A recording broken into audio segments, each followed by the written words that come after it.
He stood on stages at Harvard, Oxford, and Cambridge. His name appeared on best-selling books that defended Christianity with intellectual precision. World leaders sought his counsel. He spoke to audiences of millions across 6 continents. When he talked about truth, beauty, and the moral foundations of reality, people listened with reverence. His voice, with that distinctive Indian accent, softened by decades in the West, carried authority that seemed unshakable. Christian apologetics, the defense of the faith through reason and evidence, had no bigger name than Ravi Zacharias. When he died of cancer in May 2020, tributes poured in from across the evangelical world. He was called a giant, a hero, a man who had defended the faith when it was under assault. His organization, Ravi Zacharias International Ministries, or RZIM, had built an empire worth tens of millions of dollars. Then, less than 4 months after his death, the first bombshell dropped.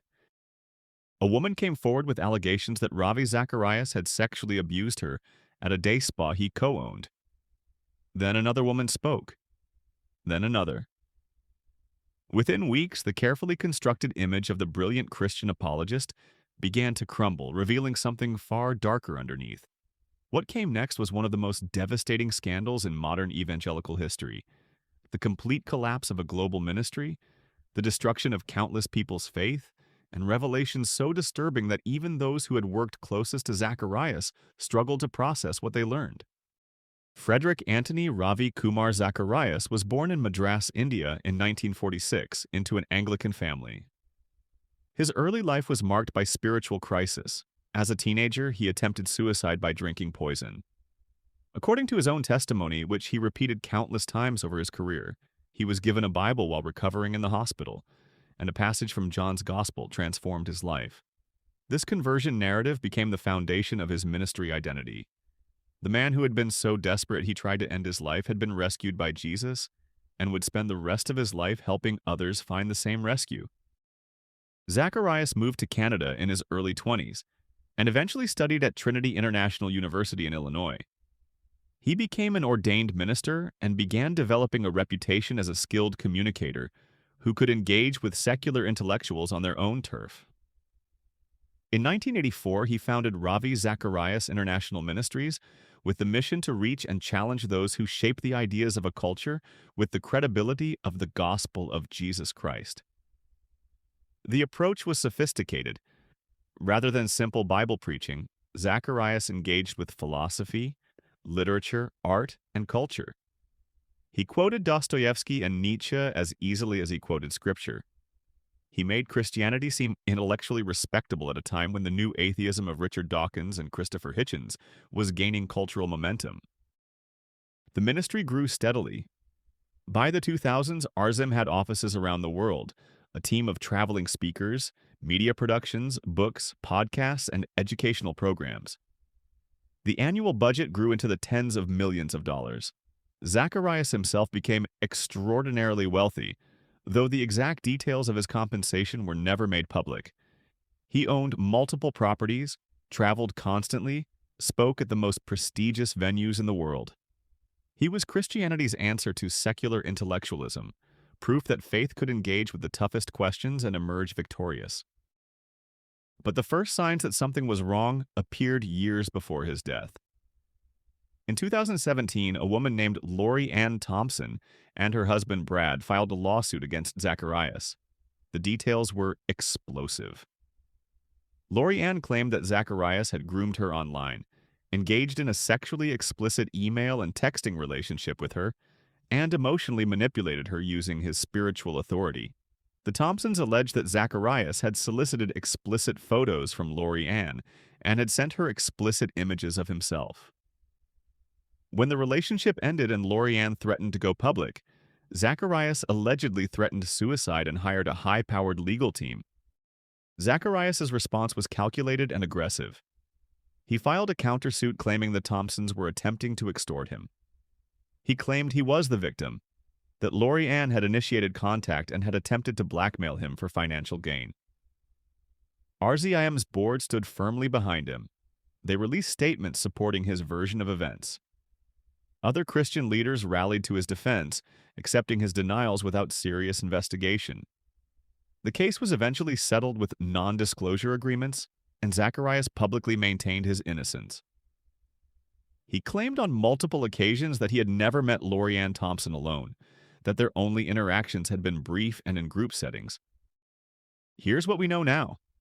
That was a lie.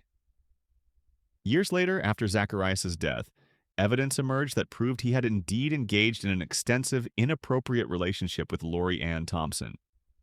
Text messages, emails, and photos existed that contradicted everything he had claimed publicly.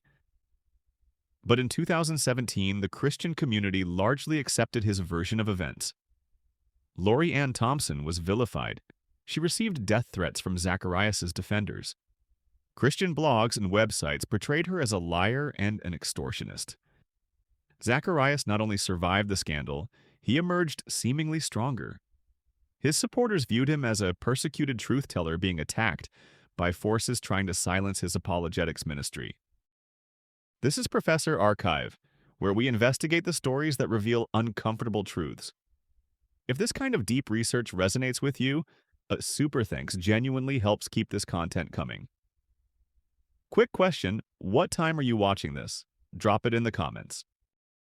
Ravi Zacharias continued traveling and speaking right up until his cancer diagnosis in early 2020. When he announced he was sick, the evangelical world prayed for his recovery. When he died on May 19, 2020, at age 74, the tributes were effusive. Major Christian leaders praised his legacy. RZIM's social media was flooded with testimonials about how Zacharias had strengthened people's faith. Plans were discussed for honoring his memory and continuing his work. His wife Margie released a statement expressing grief but also confidence in the legacy he'd left. Then, on September 29, 2020, just over 4 months after Zacharias' death, Christianity Today published an investigative article that changed everything. The article revealed that Zacharias had co-owned a day spa in a shopping center near RZIM's Atlanta headquarters. Multiple women who had worked at that spa were coming forward with allegations of sexual abuse. They described how Zacharias, who visited the spa regularly for massages and other treatments, had touched them inappropriately, masturbated in front of them, and coerced them into performing sexual acts. The women's stories were detailed and consistent. They described a pattern of behavior that had lasted for years. Zacharias would come to the spa, often multiple times per week. He would request specific massage therapists, usually women who were immigrants with limited English, and who he seemed to believe would be less likely to report his behavior. He would start with legitimate massage but would gradually escalate to sexual touching. He would ask the therapist to touch him sexually. He would expose himself. He would masturbate during the sessions. One woman, given the pseudonym Lori Ann in the Christianity Today report to protect her identity, described in devastating detail how Zacharias had groomed and abused her over a period of years starting when she was in her 20s. He gave her a phone that he used to text her regularly. He told her that they had a special relationship. He quoted scripture to her and prayed with her, creating a spiritual dimension to the abuse that made it even more confusing and damaging. He took photos of her without her knowledge during the massage sessions. When she eventually tried to distance herself, he used spiritual manipulation, telling her that God had brought them together and that she was damaging God's work by pulling away. The spa revelations were catastrophic for RZIM. The organization, which had so quickly and aggressively defended Zacharias against Lori Ann Thompson's allegations in 2017, now faced multiple accusers with similar stories. RZIM's board, led by Zacharias' daughter Sarah Davis and CEO Michael Ramsden, announced they would commission an independent investigation. They hired Miller & Martin, a law firm with experience in institutional abuse investigations, to conduct a thorough examination of the allegations. What the investigators found was worse than anyone had imagined. The final report, released in February 2021, was 212 pages of devastating findings. Miller & Martin interviewed dozens of witnesses, reviewed tens of thousands of documents, examined Zacharias' electronic devices, and followed financial trails. Their conclusion was unequivocal. Ravi Zacharias had engaged in sexual misconduct spanning many years and many countries. The spa allegations were thoroughly substantiated, but they were only part of the story. The investigation revealed that Zacharias had used his ministry travel and resources to facilitate his abuse. He had abused women in multiple countries over at least a decade, possibly much longer. He had targeted vulnerable women, often massage therapists at spas he visited during his international speaking engagements. He had kept multiple phones to communicate with women separately from his official ministry devices. He had taken and stored hundreds of photos of women in various states of undress, many appearing to have been taken without the subject's knowledge or consent. He had used ministry funds in his position to groom and exploit women around the world. The report also revealed the extent to which Zacharias had lied. His claims about never meeting Lorianne Thompson alone were false. His portrayal of himself as a victim of extortion was false. His entire public persona as a man of unimpeachable character and spiritual authority had been a carefully maintained deception. The man who had spent his life arguing for objective truth and moral absolutes had been living a double life built on lies, manipulation, and the exploitation of vulnerable women. The reaction from RZIM's staff and board was one of shock and grief. Many of the ministry's speakers and employees had worked with Zacharias for years, some for decades. They had traveled with him, prayed with him, built their careers on the foundation of his reputation. Now they had to confront the reality that the man they had admired and defended had been a predator who had used the ministry as cover for his abuse. Several board members resigned. Sarah Davis, Zacharias' daughter, who had been on the board, released a statement acknowledging the truth of the allegations and apologizing for having initially defended her father. The organizational fallout was swift and total. RZIM announced it would be changing its name, removing all references to Ravi Zacharias. The organization began the process of trying to reimagine what it could be without its founder. Many staff members resigned, unable to continue working for an organization so thoroughly tainted. Others stayed, committed to trying to salvage something and serve the people who had been hurt. The financial collapse mirrored the moral collapse. Donors fled. Major supporters who had given millions over the years withdrew their support. Churches that had hosted RZIM speakers canceled upcoming engagements. Universities that had welcomed Zacharias' apologetics programs distanced themselves. The revenue that had sustained a global ministry dried up almost overnight. By the end of 2021, RZIM had laid off most of its staff, closed most of its international offices, and was operating on a skeleton budget focused primarily on responding to victims and trying to provide what limited support they could. Publishers pulled Zacharias' books from print. Retailers removed them from shelves. Christian bookstores that had prominently displayed his works for decades boxed them up and sent them back. His speaking videos were taken down from websites and archives. Educational institutions scrubbed his name from programs and curricula. The systematic erasure of Ravi Zacharias from evangelical consciousness happened with a speed and thoroughness that was unprecedented. But the most profound damage was to the victims and to the countless people whose faith had been shaped by Zacharias' ministry. The victims, women who had already been abused, now had to watch as some Christians refused to believe them, defended Zacharias even in the face of overwhelming evidence, and blamed the victims for coming forward. Some victims received death threats. Others were accused of trying to destroy Christianity itself. The grace and compassion that these women should have received was, for too many, replaced by accusation and skepticism. For the millions of people who had been influenced by Zacharias' apologetics, the scandal created a profound crisis. If the man who had defended the intellectual credibility of Christianity had been living a lie, what did that say about Christianity itself? Many people described having their faith shattered. They had trusted Zacharias to help them make sense of doubt and to provide rational foundations for belief. Now they had to reckon with the fact that their trusted guide had been thoroughly untrustworthy. The deconstruction that followed the RZIM scandal was massive. Online communities formed where former fans of Zacharias processed their betrayal and grief. Many described leaving Christianity altogether, unable to separate their faith from the man who had been so instrumental in shaping it. Others stayed Christian but completely reimagined what that meant, rejecting the evangelical apologetics approach that Zacharias had represented. The spiritual body count from the scandal is impossible to quantify, but certainly runs into the tens or hundreds of thousands. Where are you watching this from? These stories have global reach, and I'm curious about the geographic spread. Let me know in the comments. The investigation also revealed organizational failures that allowed the abuse to continue for so long. RZIM had no meaningful accountability structure for Zacharias. As the founder and the face of the ministry, he was essentially accountable to no one. The board was largely composed of people personally loyal to him, many of whom benefited financially from their association with the ministry.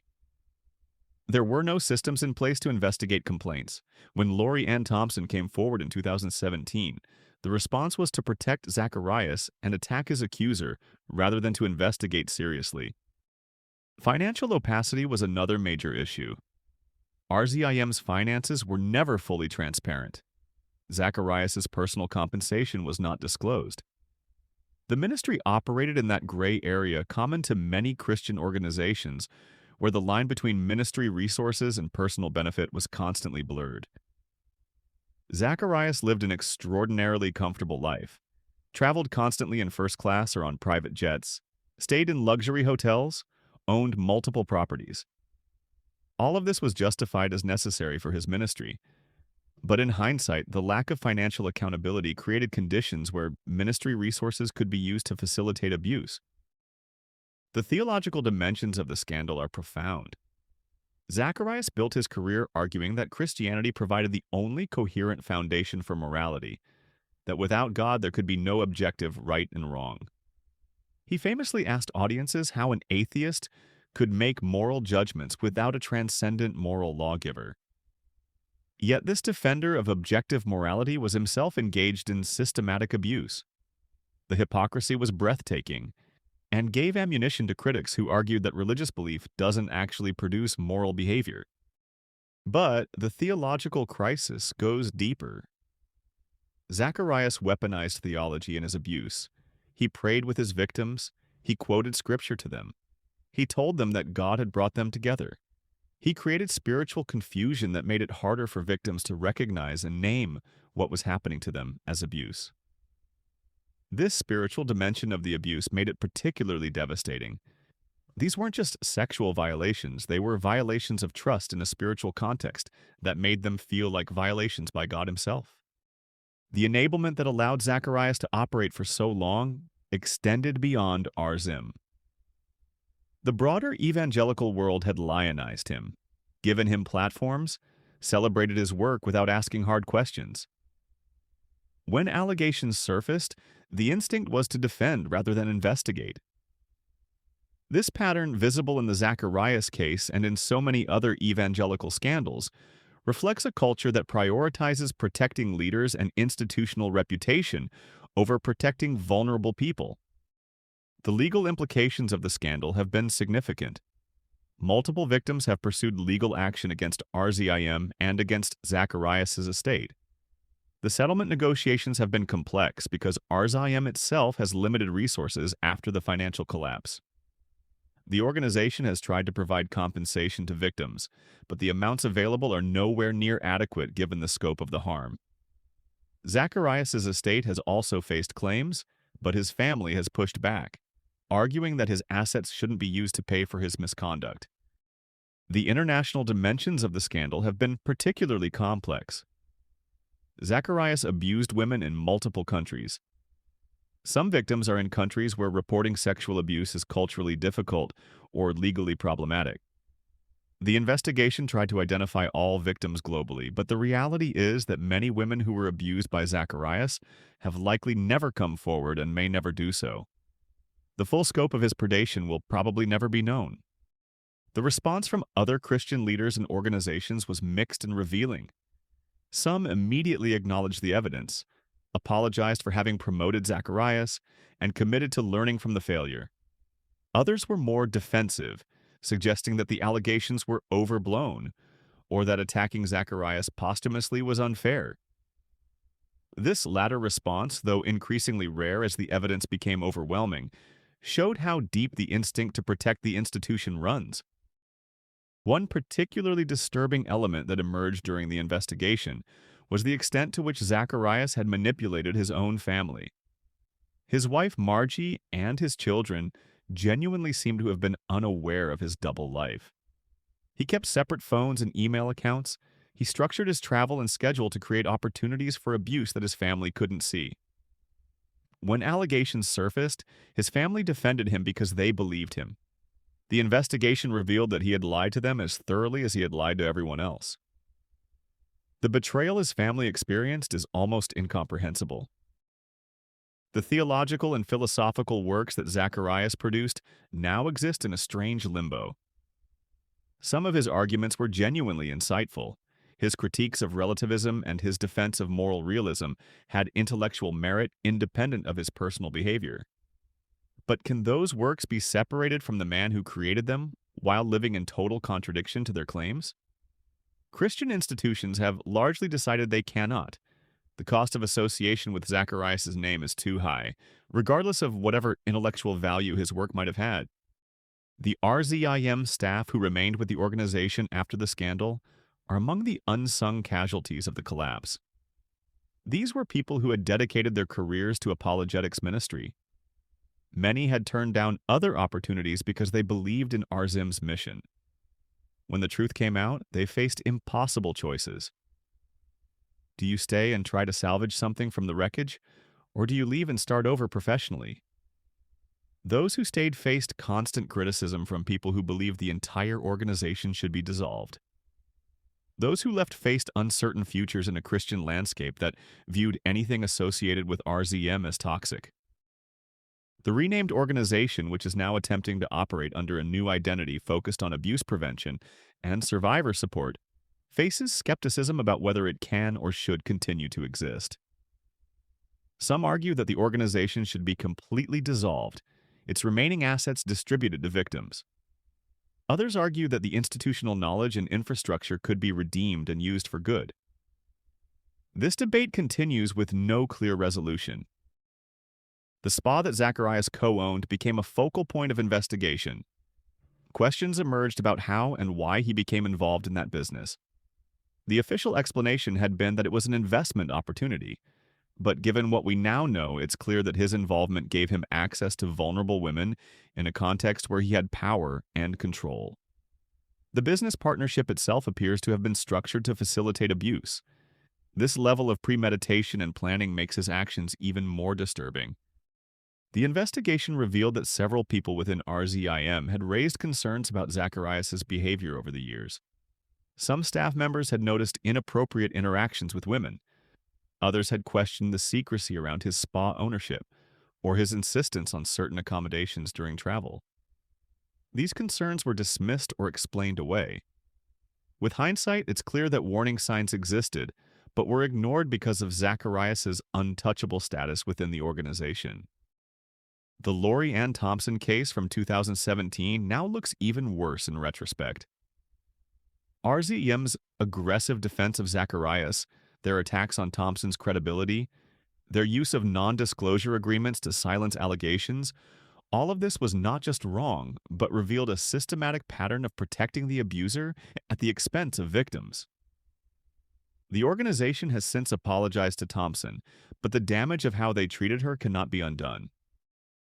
One of the most painful aspects of the scandal for many people has been processing the good they thought Zacharias had done. Countless individuals describe how his books or speeches had strengthened their faith, helped them through doubt, or equipped them to have meaningful conversations about Christianity. Those experiences were real, but now they're tainted by the knowledge of who Zacharias actually was. Can good outcomes come from a deeply compromised source? How do you hold both the help you received and the horror of what you now know about the helper? These are questions without easy answers. The financial investigation revealed that Zacharias likely used ministry funds in various ways to facilitate his abuse. Travel budgets that seemed excessive in retrospect, hotel accommodations that provided privacy, Ministry credit cards used for personal expenses that could have included payments to victims or expenses related to his affairs. The financial trail is murky, but enough red flags exist to suggest that donor money intended for ministry was diverted to support Zacharias' double life. The scandal has forced a broader reckoning within evangelical Christianity about celebrity culture, accountability structures, and the protection of vulnerable people. Zacharias was not an isolated case. He represents a pattern where charismatic leaders accumulate unchecked power, operate without meaningful oversight, and use their positions to exploit others. The question facing evangelicalism is whether the cultural and structural changes necessary to prevent future Zacharias will actually be implemented. The survivor advocacy that emerged from the RZIM scandal has been powerful and necessary. Women who had been abused by Zacharias and others who had been harmed by the organization's response found each other, supported each other, and demanded accountability. Organizations like the Restored Relationships Task Force work to connect victims with resources and to push for meaningful institutional change. These advocates have been instrumental in ensuring that the focus remained on victims rather than on institutional preservation. If you're finding this investigation valuable, a super thanks really helps keep content like this coming. The criminal investigation angles have been limited because Zacharias is dead and cannot be prosecuted. However, questions remain about whether others within RZIM could face legal liability for enabling the abuse or for organizational failures that allowed it to continue. These investigations are ongoing in multiple jurisdictions, and the full legal fallout may take years to resolve. The educational programs that RZIM had established at various Christian universities faced difficult decisions. Some immediately severed ties and removed Zacharias' name from programs and endowments. Others took longer to act, weighing the value of the educational content against the association with Zacharias. Eventually, virtually all institutional ties were cut, but the process revealed how deeply embedded Zacharias had become in evangelical educational infrastructure. The apologetics field itself has been forced to reckon with what the Zacharias scandal means for the discipline. If one of the most prominent Christian apologists was living a lie, does that undermine apologetics as a whole? Defenders of the field argue that the validity of philosophical arguments doesn't depend on the character of the person making them. Critics counter that apologetics culture created the conditions for someone like Zacharias to thrive without accountability. This debate continues to shape how apologetics is taught and practiced. The media coverage of the scandal revealed some troubling patterns. Secular media outlets covered the story extensively, often with a clear undercurrent of "this is what we expect" from religious hypocrites. Christian media was slower to respond and more careful in their coverage, walking the line between acknowledging the truth and not wanting to provide ammunition for Christianity's critics. This dual standard in how religious scandals are covered reflects broader tensions about media treatment of religion. The international victims who came forward faced unique challenges. In some countries, speaking publicly about sexual abuse carries enormous social stigma. Some victims faced threats to their safety or their family's safety for speaking out. The investigation had to navigate complex cultural and legal landscapes to gather testimony from victims around the world. Despite these challenges, dozens of women from multiple countries provided detailed accounts of abuse. The pastoral implications of the scandal have been enormous. Pastors around the world had to address congregations who were grieving, angry, confused. Some church members had given money to RZIM. Others had used Zacharias' materials in Bible studies or apologetics classes. Still others had personal testimonies of how Zacharias had impacted their faith. Pastors had to help people process betrayal while also addressing the theological questions the scandal raised about religious authority and discernment. The legacy institutions that Zacharias created have mostly been dismantled or renamed. The Zacharias Institute at various universities closed or changed names. The Zacharias Trust in the UK underwent significant restructuring. The apologetics conference that bore his name was cancelled. The systematic erasure of his brand from global evangelical infrastructure happened with remarkable speed, though remnants remain in places where news of the scandal hasn't fully penetrated. The conspiracy theories that emerged in the wake of the scandal were predictable but still troubling. Some Zacharias defenders claimed the allegations were fabricated by enemies of Christianity. Others suggested the investigation was biased or incomplete. A few claimed that Zacharias was being posthumously persecuted. These theories, though thoroughly debunked by the evidence, found audiences among people who couldn't reconcile the Zacharias they thought they knew with the reality of who he was. The question of Zacharias' own faith has been debated extensively. Was he a genuine Christian who struggled with sin and failed catastrophically? Or was he a manipulative predator who used Christianity cynically as a platform? The theological stakes of this question are significant for many believers who struggle to understand how someone could speak so eloquently about Jesus while living in such flagrant contradiction to Christian teaching. There's no definitive answer, but the question itself reveals the crisis of discernment the scandal created. The organizational autopsy of RZIM has provided valuable lessons for other ministries trying to build healthy accountability structures. The lack of independent board oversight, the financial opacity, the culture of celebrity, the absence of reporting mechanisms for concerns, all of these failures have been documented and analyzed. Some Christian organizations have used RZIM as a case study in what not to do, implementing reforms designed to prevent similar catastrophes. The victims who have shared their stories publicly have shown remarkable courage. They knew they would face skepticism, blame, and harassment. They came forward anyway because they wanted the truth known and they wanted to prevent future abuse. Their testimony has been instrumental in exposing the full scope of Zacharias' predation and in pushing for systemic change. They deserve honor and support from the Christian community, though too often they've received judgment and suspicion instead. The Zacharias family's response has evolved over time. Initial statements were defensive, suggesting uncertainty about the allegations. As evidence mounted, the family acknowledged the truth and expressed grief and apology. Margie Zacharias released a statement saying that she had been deceived along with everyone else and expressing sorrow for the victims. The family's processing of this betrayal has been necessarily private, but their public statements have shown a journey from denial to acceptance of painful truth. The financial settlements with victims have been complicated by the limited resources available. RZIM set aside funds for victim compensation, but the amount was insufficient given the number of victims and the severity of harm. Some victims have accepted settlements that amount to a fraction of what their suffering merits simply because there's no other realistic path to any compensation. The inadequacy of these financial remedies reflects the broader inadequacy of any human attempt to make right what Zacharias did. The collapse of RZIM stands as one of the most complete organizational implosions in evangelical history. From a $70 million global ministry at its peak to a skeleton operation focused on damage control within 2 years, represents a fall that is both spectacular and entirely deserved. The organization that bore Zacharias' name could not survive the revelation of who he actually was. The brand was too toxic, the trust too thoroughly destroyed. What really happened after Ravi Zacharias' scandal was the unraveling of a carefully constructed lie that had lasted for decades. A man who presented himself as a champion of truth was revealed to be a predator who used his platform to access victims. An organization that claimed to defend Christian morality was shown to have enabled and covered up abuse.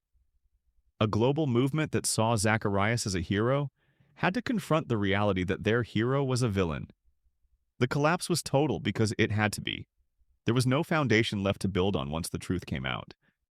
The RZIM collapse is a story about the devastating consequences of unchecked power, the importance of accountability structures, the damage done when institutions prioritize reputation over people, and the long-term harm caused when leaders weaponize spirituality to abuse the vulnerable. It's a cautionary tale that will be studied for generations as an example of how thoroughly and how quickly a ministry built on deception can fall. And it's a reminder that the work of supporting survivors and preventing future abuse is ongoing, difficult, necessary work that the church can no longer afford to ignore.